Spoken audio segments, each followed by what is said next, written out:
గత కొన్ని నెలలుగా స్తబ్దుగా ఉన్న అమరావతి ఇష్యూ ఇప్పుడు మరోసారి తెర మీదకొచ్చింది.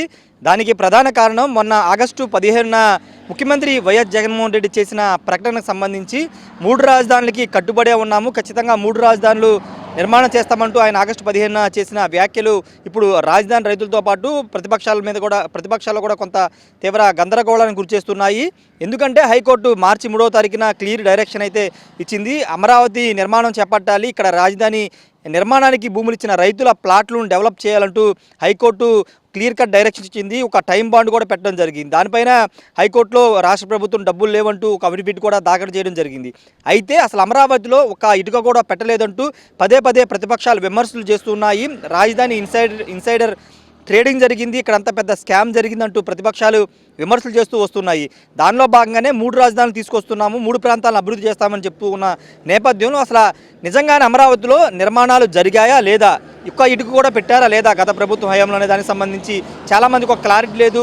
అసలు అమరావతిలో ఏం జరిగిందనే దానికి సంబంధించి ఇప్పటికి కూడా ఎవరు ఒక స్పష్టత ఇవ్వలేకపోతున్నారు. దీనికి సంబంధించి మనం ఒక ఎక్స్క్లూజివ్ వీడియో మీకు చూపించబోతున్నాము. ప్రస్తుతం అమరావతిలో గత ప్రభుత్వ హయాంలో నిర్మాణాలు జరిగి ప్రస్తుతం కోర్టు డైరెక్షన్ ఇవ్వడం కారణంగా కొంత పనులైతే మొదలుపెట్టింది ఇప్పుడు రాష్ట్ర ప్రభుత్వం. ఆ నిర్మాణాలు ఎక్కడెక్కడ జరిగినాయి, ఎలా ఉన్నాయనే దానికి సంబంధించి ఒక గ్రౌండ్ రిపోర్ట్లో మీకు చూపించబోతున్నాము.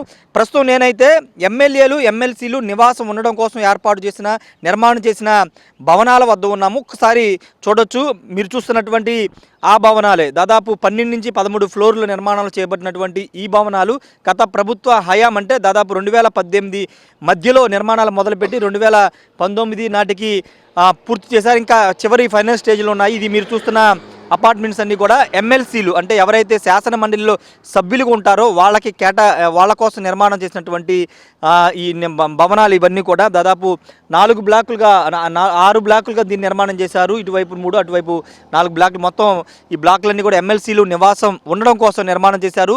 చివరి దశకు వచ్చిన తర్వాత 2019 ఎలక్షన్ రావడం, అప్పుడు రాష్ట్ర ప్రభుత్వం రాజధాని నిర్మాణ పనులు ఆపేయడంతో పూర్తిగా కూడా బిల్డింగ్లో కూడా చూడవచ్చు ఒకసారి ఒక మొత్తం కూడా పాత పడిపోయిన విధంగా ఉన్నాయి. కానీ ఫైనల్ స్టేజ్లో దాదాపు ఒక 10 నుంచి 15% మాత్రమే పనులు మిగిలి ఉన్న స్టేజ్లో ఈ నిర్మాణాలు ఆగిపోయాయి. ఇప్పుడు హైకోర్టు డైరెక్షన్స్ ఇచ్చిన తర్వాత ఈ నిర్మాణాల పనులు మళ్ళీ మొదలుపెట్టింది రాష్ట్ర ప్రభుత్వం. ఇటువైపు కూడా చూడొచ్చు. ఈ బిల్డింగ్స్ మొత్తం కూడా ఎమ్మెల్యేలు ఎవరైతే 175 మంది ఎమ్మెల్యేలు శాసన సభలో ఉంటారో వాళ్ళందరికీ కూడా నివాసం కోసం ఏర్పాటు చేసే భవనాలు. దీంట్లోనే ఎమ్మెల్యేలు వాళ్ళ క్వార్టర్స్ అంతా కూడా సదుపాయాల కోసం దీన్ని నిర్మాణం చేశారు. దాదాపు 12-14 ఫ్లోర్లుగా దీన్ని నిర్మాణం చేసిన పరిస్థితి. ఈ భవనాలన్నీ కూడా ప్రస్తుతం అంది నిలిచిపోయాయి. కానీ రాష్ట్ర ప్రభుత్వం హైకోర్టు ఇచ్చిన డైరెక్షన్తో కొంత పనులు అయితే చేస్తూ ఉన్నారు. ఇంటర్నల్ పనులు, లోపల ఇంటీరియర్ సంబంధించిన పనులు కూడా చేస్తున్న పరిస్థితి కనబడుతుంది. అయితే ఇప్పుడు మరోసారి 3 రాజధానులు తీసుకొచ్చిన తర్వాత 3 రాజధానులు చేస్తాము, కేవలం ఇక్కడ అసెంబ్లీ మాత్రమే ఉంచుతామని చెబుతున్న నేపథ్యంలో ఇప్పుడు ఈ భవనాలన్నీ ఏం చేస్తారనే దానికి సంబంధించి ఒక క్లారిటీ కూడా రాష్ట్ర ప్రభుత్వం ఇవ్వాల్సిన అవసరం ఉంది. మరోవైపు రాజధాని రైతులు మహాపాదయాత్ర 2.0 అంటూ మరో పాదయాత్ర సిద్ధమవుతున్న నేపథ్యంలో అమరావతికి సంబంధించి ఏముండబోతుంది, ఎలా ఉండబోతుంది, ఈ కట్టిన భవనాలన్నీ ఏం చేస్తారనే దానికి సంబంధించి రాష్ట్ర ప్రభుత్వం ఒక క్లారిటీ అయితే ఇవ్వడం లేదని చెప్పాలి. ఇంకా నిర్మాణాలు ఉన్నాయా లేదా అనే దానికి సంబంధించి కూడా అటువైపుకి వెళ్దాం. అటువైపు హైకోర్టు కూడా నిర్మాణం కూడా తాత్కాలిక హైకోర్టు, ట్రాన్సిట్ హైకోర్టు అనేది అప్పుడు గతంలో నిర్మాణం చేశారు. శాశ్వత హైకోర్టు, శాసనసభ, శాశ్వత అసెంబ్లీ నిర్మాణాలకి భూమి పూజ చేశారు.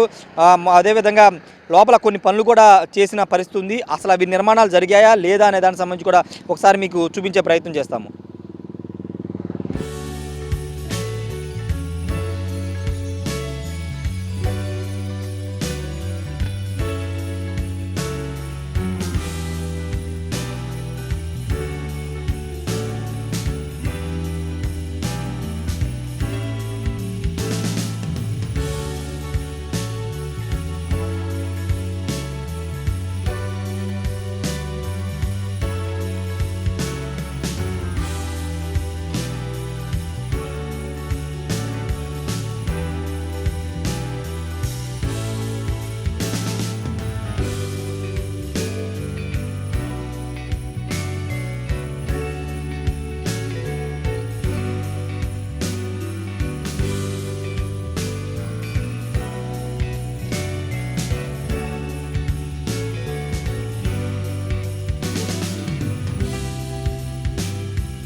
ఇప్పుడు నా వెనక ఉన్న భవనాలలో ఒకసారి మీరు చూడొచ్చు. ఇప్పుడు ఈ భవనాలన్నీ కూడా ఆల్ ఇండియా సర్వీసెస్ ఎవరైతే ఉంటారో వాళ్ళకి సంబంధించిన భవనాలు. ఇవి దాదాపు ఫినిషింగ్ స్టేజ్‌లో ఉన్నాయి. ఇంతకుముందు ఇవి ఇవి కూడా దాదాపు 10-15% మాత్రమే నిర్మాణాలు మిగిలి ఉన్న తర్వాత ఇప్పుడు గత 4, 3 నెలలుగా కొంత ఈ రాష్ట్ర ప్రభుత్వం ఇప్పుడు వీటికి సంబంధించి పనులు చేయడం, ఈ రంగులన్నీ కూడా వేయడం జరిగింది. ఈ పనులు కూడా దాదాపు చివరి దశకైతే వచ్చాయి. లోపల ఇంటీరియర్ వర్క్ అదంతా కూడా చేస్తున్న పరిస్థితి ఉంది. ఈ భవనాలు కూడా దాదాపు ఆల్మోస్ట్ పూర్తయిపోయాయి. ఇప్పుడు 3 రాజధానులని మరోసారి రాష్ట్ర ప్రభుత్వం తీసుకొస్తున్న నేపథ్యంలో వీటి భవిష్యత్తు ఏంటనే దానికి సంబంధించి కూడా ఒక క్లారిటీ అయితే ఇవ్వాల్సి ఉందని కూడా అమరావతి రైతులు డిమాండ్ చేస్తున్న పరిస్థితి ఉంది. ఎందుకంటే ఇంత స్థాయిలో ఇంత ఖర్చు పెట్టి ఇన్ని భవనాలు నిర్మాణం చేసిన తర్వాత రాజధాని తరలించడం ఎందుకంటూ ప్రశ్నిస్తున్న పరిస్థితి ఉంది. ప్రతిపక్షాలు కూడా ఇదే అంశాన్ని లేవనెత్తుతున్నాయి. దాదాపు అన్ని వసతులు కూడా ఇక్కడ సమకూర్చాము. తాత్కాలిక హైకోర్టు, తాత్కాలిక సచివాలయం అన్నిట్లో కూడా పనులు అన్నిట్లో వర్క్ జరుగుతూ ఉన్నాయి. ఇక్కడే పాలన కూడా సాగుతున్న నేపథ్యంలో మరోసారి 3 రాజధానులు తీసుకొచ్చి ఎందుకు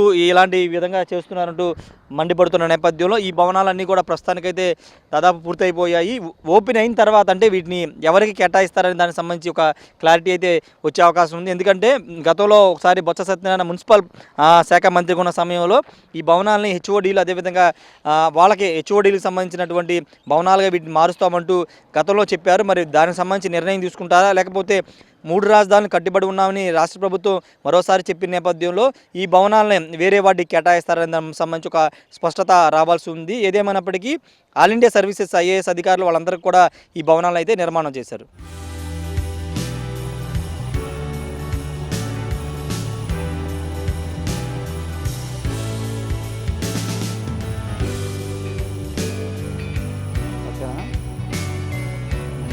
లెఫ్ట్ ఇప్పుడు నేను చెప్తాను స్టార్ట్.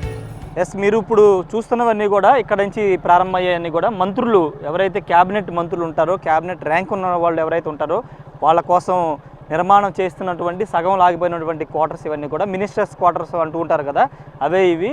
గత ప్రభుత్వ హయాంలోనే ఈ నిర్మాణాలను కూడా ప్రారంభమయ్యాయి. దాదాపు కొన్ని భవనాలు కూడా నిర్మాణం చేశారు. చివరి స్టేజ్కి వచ్చిన తర్వాత కొన్ని భవనాలు ఆగిపోయాయి. అటువైపు దాదాపు 20-30 ఎకరాల్లో దీన్ని నిర్మాణం చేశారు. అటువైపు కూడా చాలా బిల్డింగ్స్ ఉన్నాయి. ఇవన్నీ కూడా మంత్రుల కోసం కేటాయించారు. కేవలం పాలన అంతే, పరిపాలనకు సంబంధించి అసెంబ్లీ, శాసన సభ, అదేవిధంగా హైకోర్టు, అదేవిధంగా సెక్రటరియట్ ఇవన్నీ కూడా దగ్గరగా ఉంటాయి. ముఖ్యమంత్రి కార్యాలయం కూడా ఇక్కడ ఉంటుంది, రాజ్భవన్ కూడా ఇక్కడ ఉంటుంది. దానికి అనుగుణంగా మంత్రులు, ఎమ్మెల్యేలు, ఎమ్మెల్సీలు, అధికారులు, సచివాలయ ఉద్యోగులు, హెచ్ఓడీలు, కమిషనర్లు అందరూ ఒకే చోట ఉండే విధంగా ఒక 4-3 కిలోమీటర్ల డిస్టెన్స్లోనే పాలన అంటే తమ కార్యాలయాలకు వెళ్ళే విధంగా ఈ భవనాలను కూడా నిర్మాణం చేశారు. ఇవన్నీ కూడా మీరు చూస్తున్నవన్నీ కూడా మంత్రుల కోసం నిర్మాణం చేసినటువంటి బిల్డింగ్స్. ఇవన్నీ దాదాపు అన్నీ కూడా మధ్యలో ఆగిపోయి చూడవచ్చు. చెట్లు అన్నీ కూడా పిచ్చి మొక్కలు మలిచిన పరిస్థితి ఉంది. వీటి నిర్మాణాలు కూడా పూర్తి చేయాలని హైకోర్టు చెప్పింది. కానీ ఇక్కడ మంత్రుల క్వార్టర్స్ సంబంధించి పనులు అయితే మొదలు కాలేదు. కేవలం అటు ఎమ్మెల్యేలు, ఎమ్మెల్సీలు, ఐఏఎస్కు సంబంధించిన భవనాలు మాత్రమే పనులు ఇప్పుడు రాష్ట్ర ప్రభుత్వం అయితే కొనసాగిస్తూ ఉంది. మీరు చూస్తున్న ఈ బిల్డింగ్స్ అన్నీ కూడా హైకోర్టుకు సంబంధించిన జడ్జీలు ఉండడానికి నిర్మాణం చేసినటువంటి క్వార్టర్స్. ఇవి కూడా దాదాపు మధ్యలో ఆగిపోయినవి. ఈ నిర్మాణాన్ని కూడా హైకోర్టుకి ఎదురుగా దాదాపు ఒక 1/2 కిలోమీటర్ దూరంలోనే వీటి నిర్మాణం కూడా చేశారు. ఎందుకంటే హైకోర్టుకి రావడానికి జడ్జెస్కి అనుకూలంగా ఉంటుంది, ఎలాంటి ఇబ్బంది లేకుండా ఉంటుందనే ఉద్దేశంతో ఈ నిర్మాణాలన్నీ కూడా హైకోర్టుకు సంబంధించిన ఎవరైతే జడ్జెస్ ఉంటారో వాళ్ళకి సంబంధించిన నిర్మాణాలన్నీ కూడా ఇక్కడ ఆగిపోయాయి. చూడొచ్చు, ఇవన్నీ కూడా ముళ్ళ చెట్లు, ముళ్ళ కంపలతో ప్రస్తుతం ఈ రాజధానిలో ఇలాంటి సిచ్యువేషన్ ఉంది. చాలామంది ఇవి చూసి కూడా అంతా ఇక్కడ రాజధానికి భూములు ఇచ్చిన రైతులు కన్నీటి పర్యంతమైన సందర్భాలు అనేక ఉన్నాయి. ఈ పిచ్చి మొక్కల మధ్య ఈ భవనాలు ఎలా నిలిచిపోయాయి. ఈ నిర్మాణాలు చేసి ఉంటే రాజధాని పూర్తి అయితే కనుక ఒక సంపద సృష్టి జరిగేది, ఇక్కడి నుంచే పాలనంతా ఇక్కడే సాగేది అని చెబుతూ ఉన్నారు. ఇప్పుడు 3 రాజధానులు కొత్తగా మరోసారి ముఖ్యమంత్రి చెప్పడం వల్ల ఇప్పుడు మరోసారి రైతుల్లో కలవరపాటు ఏర్పడింది. ఈ నిర్మాణాలను ఏం చేస్తారని వాళ్ళు ప్రశ్నిస్తున్న పరిస్థితి అయితే కనబడుతుంది. హైకోర్టుకి అత్యంత సమీపంలో ఈ జడ్జిలకు సంబంధించిన క్వార్టర్స్ నిర్మాణాలు కూడా చేశారు. ఇవి కూడా దాదాపు మధ్యలోనే ఆగిపోయిన పరిస్థితి ఉంది. వీటి నిర్మాణ పనులు కూడా ఇప్పటికీ రాష్ట్ర ప్రభుత్వం చేపట్టిన పరిస్థితే ఉంది.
గత ప్రభుత్వ హయాంలో రాజధానికి సంబంధించి అత్యంత ప్రతిష్టాత్మకంగా నిర్మాణం చేసిన భవనం ఏదైనా ఉందంటే మాత్రం హైకోర్టు అనే చెప్పాలి. చాలా అద్భుతమైన నిర్మాణం ఒకసారి చూడొచ్చు. విజువల్స్లో మీరు నేలపాడు సమీపంలో ఈ నిర్మాణం చేపట్టారు. నేలపాడు గ్రామానికి సమీపంలో దీని నిర్మాణం చేపట్టారు. పేరుకైతే తాత్కాలిక హైకోర్టు అని చెప్పారు. పర్మనెంట్ హైకోర్టు మరొకటి ఉంటుంది, కడుతున్నామని అప్పుడు దానికి భూమి పూజ చేశారు. తర్వాత దానికి సంబంధించిన మొత్తం కూడా స్టార్ట్ చేసిన పనులు చేశారు. కానీ ఈ భవనాన్ని చూస్తే ఎక్కడా మీకు తాత్కాలిక హైకోర్టు అనే భావన కలదు. అంత అద్భుతంగా దీన్ని నిర్మాణం చేశారు. దాదాపు 3 ఏళ్లుగా ఈ హైకోర్టు నుంచే ఇక్కడ మొత్తం కూడా హైకోర్టుకు సంబంధించిన కార్యకలాపాలన్నీ కూడా ఇక్కడి నుంచే జరుగుతూ ఉన్న పరిస్థితి ఉంది. చూడొచ్చు, చాలా అద్భుతమైన కట్టడం. ఈ మొత్తం లోపల కూడా చాలా అద్భుతమైన కట్టడంగా దీన్ని తీర్చిదిద్దిన పరిస్థితి అయితే ఉంది. హైకోర్టుని ఇప్పుడు కర్నూలుకు తరలిస్తామని చెప్తున్నారు. ఇంత పెద్ద బిల్డింగు ప్రస్తుతానికి కర్నూలులో ఎక్కడా లేదు. ఒకవేళ హైకోర్టుని తరలిస్తే కనుక అక్కడ కూడా ఇలాంటి భవనాన్ని నిర్మాణం చేయాలి. ఇప్పుడున్న భవనం కూడా, ఈ హైకోర్టు భవనం కూడా చాలట్లేదని ఒక కంప్లైంట్లు ఉన్నాయి. లోపల కొంత స్పేస్ తక్కువగా ఉందనే కంప్లైంట్లు ఉన్నాయి. ఇలాంటి పరిస్థితుల్లో హైకోర్టుని కర్నూలు తరలిస్తే ఇంతకంటే పెద్ద భవనాన్ని కట్టాలి, ఖర్చుతో కూడిన పని. ఈ అమరావతిని రాజధాని 3 రాజధానులు చేయడం వల్ల ఈ అన్ని ఇబ్బందులు ఎదురవుతాయి. ఇంత డబ్బులు ఖర్చు పెట్టి ఇంత అద్భుతమైన కట్టడాలు ఉన్నప్పుడు వేరే ప్రాంతానికి తరలించడం ఎందుకు, 3 రాజధానులని కాన్సెప్ట్ తీసుకురావడం ఎందుకంటూ ప్రతిపక్షాలు మండిపడుతున్న నేపథ్యంలో ఇప్పుడు ఈ హైకోర్టును కూడా తరలిస్తే దీన్ని దేనికి ఉపయోగిస్తారు అనే దానికి సంబంధించి కూడా ఒక ప్రశ్న తలెత్తుతున్న పరిస్థితి అయితే ఉంది. ఎందుకంటే ఈ భవనాన్ని ఒకవేళ హైకోర్టు కాదని వేరే భవనాన్ని కేటాయించే అవకాశం లేదు. ఎందుకంటే లోపల ఇంటి స్ట్రక్చర్ అంతా కూడా కోర్టు హాల్స్కి సంబంధించి మినీ కోర్టు హాల్, అదేవిధంగా హైకోర్టు చీఫ్ జస్టిస్కి సంబంధించిన కోర్టు హాల్, ఇలా కోర్టు ప్రాంగణానికి సంబంధించిన విధంగా నిర్మాణాలు లోపల ఉంటాయి. ఒకవేళ హైకోర్టుని కర్నూలు తరలిస్తే ఈ భవనాలను కూడా నిరుపయోగంగా మారే అవకాశం ఉంది. పక్కనే దీనికి సంబంధించి అనుసంధానంగా వేరే భవనాన్ని కూడా కడుతూ ఉన్నారు. హైకోర్టుకు సంబంధించి ఇటువైపు క్యాంటీన్ కట్టారు, ఎదురుగా జడ్జిలకు సంబంధించిన క్వార్టర్స్ కూడా కడుతూ సగంలో ఆపేశారు. ఈ నిర్మాణాన్ని నిరుపయోగంగా మారే అవకాశం ఉందని చెబుతున్నారు. ఇప్పటికీ ఆల్రెడీ 3 సంవత్సరాలుగా హైకోర్టు కార్యకలాపాలన్నీ కూడా ఇక్కడి నుంచి జరుగుతున్నాయి. రాష్ట్ర ప్రభుత్వానికి సంబంధించి ఏ జడ్జిమెంట్ అయినా, ఏ తీర్పు అయినా ఇక్కడ ఆంధ్రప్రదేశ్ హైకోర్టు నుండే వెలువడుతున్న నేపథ్యంలో ఇప్పుడు 3 రాజధానులని తీసుకొస్తా ఉంటూ మరోసారి ప్రకటన చేయడం ద్వారా ఈ నిర్మాణాన్ని ఏం చేస్తారనే దానికి సంబంధించి ప్రతిపక్షాలు పెద్ద ఎత్తున మండిపడుతున్న పరిస్థితి. ప్రతిపక్షాలు చేస్తున్న విమర్శలకు సంబంధించి చాలామంది చెబుతున్న మాట ఏంటంటే, ఇవన్నీ కట్టడాలు కాదా, ఇవన్నీ నిర్మాణాలు కాదా, ఇటుక కూడా పడలేదు, ఎక్కడ ఇటుక వేయలేదు గత ప్రభుత్వం, కేవలం గ్రాఫిక్స్ అంటూ మాయ మాటలు చెప్పారంటూ అధికార పార్టీ పదే అంటున్నారు. అయితే ఒక్కసారి వచ్చి చూడండి ఈ భవనాలని, గ్రాఫిక్సా లేకపోతే రియల్గా ఇక్కడ నిర్మాణాలు జరిగాయా, కార్యకలాపాలు జరగట్లేదా అనే దానికి సంబంధించి మీకే తెలుస్తుందంటూ ప్రతిపక్షాలు, ముఖ్యంగా తెలుగుదేశం పార్టీ పెద్ద స్థాయిలో కౌంటర్ ఇస్తున్న నేపథ్యంలో ఇప్పుడు 3 రాజధానుల కాన్సెప్ట్ మరోసారి తెర మీదకి వచ్చిన నేపథ్యంలో ఈ హైకోర్టు పరిస్థితి ఏంటి, ఒకవేళ కర్నూలు నిజంగానే హైకోర్టు తరలిస్తే కనుక ఈ భవనాన్ని ఏం చేస్తారు? దాదాపు 200-300 కోట్లు పెట్టి దీన్ని కట్టారు. లోపల ఇంటీరియర్ సంబంధించి కూడా చాలా కాస్ట్లీ మెటీరియల్ని ఉపయోగించారు. టైల్స్ దగ్గర నుంచి కానీ లోపల గాంధీజీ విగ్రహం కూడా ఉంటుంది. ఈ నిర్మాణాలన్నీ, ఈ లోపల ఉన్నటువంటి ఈ వస్తువులన్నీ ఏం చేస్తారు? వేరే ప్రభుత్వ కార్యాలయాలకు ఏదన్నా ఇద్దామన్నా దాని లోపల ఇంటీరియర్ సంబంధించి చాలా మార్పులు చేర్పులు చేయాల్సి ఉంటుందంటున్న నేపథ్యంలో ఇప్పుడు దీనికి సంబంధించి 3 రాజధానులు తెస్తే కనుక ఇదంతా కూడా ఈ నిర్మాణాలు, ఈ ఖర్చు అంతా వృధానే కదా అనే ఒక ప్రశ్న అయితే తలెత్తుతుంది. ప్రస్తుతం మనం వెళ్తున్నదంతా కూడా అమరావతికి సంబంధించి రాజధానిలో ఉన్నటువంటి అత్యంత కీలకమైన ప్రాంతం. ఇప్పుడు మీరు చూడబోతున్న విజువల్స్ కూడా ఎక్కడో హైదరాబాదు శివారులో కొత్తగా నిర్మాణం జరుగుతున్న అపార్ట్మెంట్లో, లేకపోతే కొండాపూర్, మాదాపూర్లో ఉన్నటువంటి హైటెక్ సిటీలో ఉన్నటువంటి భవనాలు కాదు. అమరావతి రాజధానిలో ఇక్కడ పనిచేసే సచివాలయ ఉద్యోగులకి, గెజిటెడ్ ఆఫీసర్స్, అదేవిధంగా ఇతర స్టాఫ్కు సంబంధించి ఎవరైతే ఉంటారో వాళ్ళకి హెచ్ఓడి కార్యాలయంలో వాళ్ళ పనిచేసే ఉద్యోగుల కోసం నిర్మాణం చేపట్టినటువంటి బిల్డింగులు ఒకసారి అటువైపు చూడవచ్చు. ఎంత పెద్ద టవర్స్ నిర్మాణాలు చేశారో ఒకసారి మీరు చూస్తే ఒక ఆశ్చర్యం కలుగుతుంది. ఎందుకంటే ఒక హైదరాబాదు అలాంటి ఒక మెట్రోపాలిటన్ సిటీలో కానీ నిర్మాణాలు అలాంటి నిర్మాణాలు ఇక్కడ జరిగాయి. గత ప్రభుత్వం హయాంలో ఈ నిర్మాణాలన్నీ కూడా జరిగాయి. ఉద్యోగులు ఇక్కడే ఉండాలి, ఇక్కడే ఉండి పాలనకి అనుకూలంగా దగ్గరలోనే సచివాలయానికి, హెచ్ఓడి కార్యాలయాలు, కమిషనరేట్లు అన్నీ ఇక్కడే ఉంటాయి. కాబట్టి ఉద్యోగులు కూడా కేవలం 1-2 కిలోమీటర్ డిస్టెన్స్లో ఉంటే సమయం ఇబ్బంది లేకుండా ఉంటుంది, పాలనకి ఇబ్బంది లేకుండా ఉంటుందనే ఉద్దేశంతో ఇక్కడ నిర్మాణాలు చేశారు. చూడొచ్చు ఒకసారి. ఇవన్నీ కూడా అమరావతి నడి బొడ్డున నిర్మాణాలు చేసిన కట్టడాలే. కోట్లలో నిర్మాణాలకి ఖర్చులు అయ్యాయి. ఇవన్నీ కూడా, ఈ భవనాలన్నీ కూడా ప్రస్తుతం పాడుబడిపోయిన బంగళాలని మనం అంటూ ఉంటాము.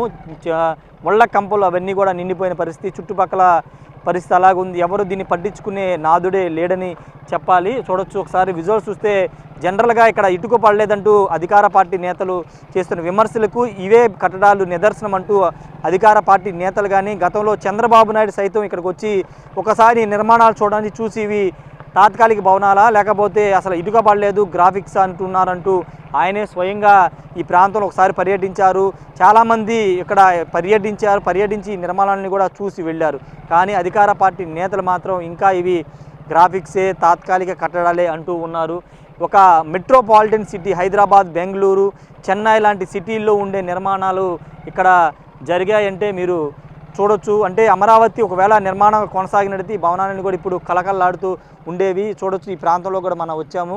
ఈ నిర్మాణాలన్నీ కూడా రాజధానికి సంబంధించినటువంటి నిర్మాణాలే. ప్రభుత్వ కార్యాలయాల్లో, సచివాలయాల్లో, హెచ్ఓడి కార్యాలయాల్లో, ఇతర శాఖల్లో పనిచేసే ఉద్యోగులంతా కూడా పనిచేయడానికి ఈ